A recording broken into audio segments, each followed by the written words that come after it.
What is the accomplishment that you've been the proudest of? Why were you successful? This question is one that haunted King Nebuchadnezzar of Babylon.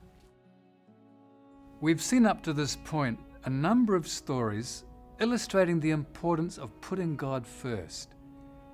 We've also seen a secondary theme that God is at work behind the scenes, appointing leaders of nations and guiding international politics towards a climactic worldwide restoration.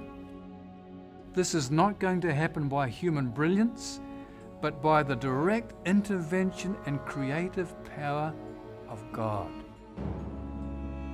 Every now and then, God pulls back the curtains and allows selected individuals to see some of the future details. Nebuchadnezzar is one of those favored individuals, not once, but twice. His dream of the metallic image, he asked all his wise men to unravel it for him, but only Daniel was able to. You would think with that success, on the second occasion, the king would call for Daniel first. But he called for him, but only as a last resort. He tried all his other advisors first, and when they all failed, again, only then did he send for Daniel. At least he remembered his dream this time. Daniel hesitated to explain it, but he was encouraged to speak up.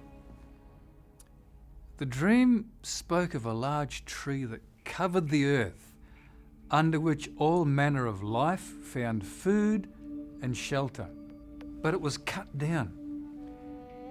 Daniel explained that the dream pointed to the king losing his rulership because of his corruption and oppression. Nebuchadnezzar was a prolific builder, but to achieve all that he did, he must have press-ganged thousands of unsuspecting and unwilling workers into forced labor for his dozens of concurrent building projects. It's no surprise then that Daniel singles out the sin of exploiting or neglecting the poor.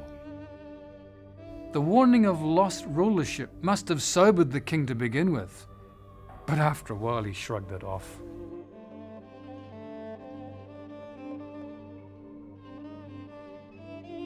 A year later, the king, from the height of his palace, looking down across the city that he had built, and as he gloats in his accomplishments, he hears a supernatural voice telling him that he has just lost his kingdom and that he will lose his mind and go and live with animals as one of them.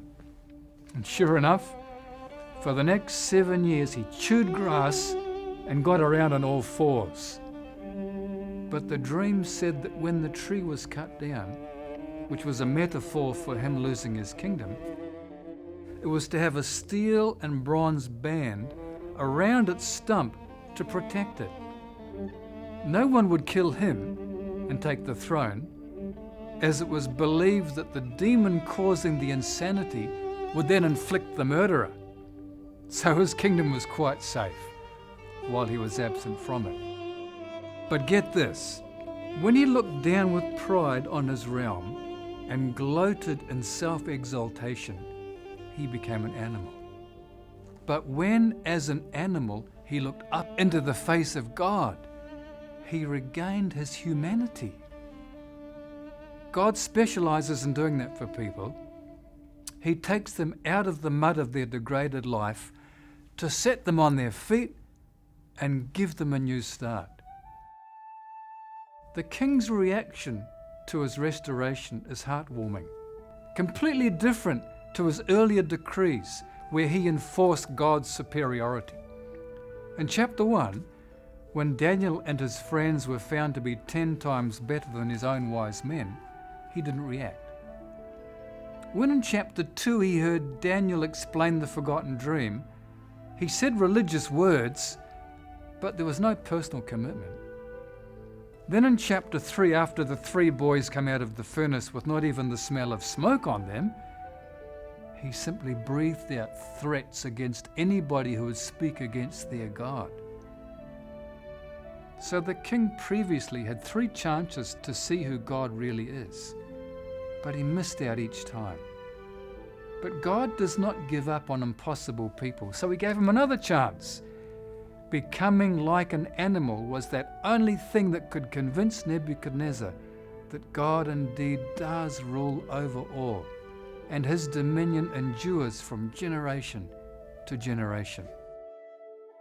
The fact that the king sends out a royal epistle showing the details of his fall, something not seen elsewhere in ancient literature, where all the kings build themselves up as superheroes, this demonstrates the genuineness of this king's conversion.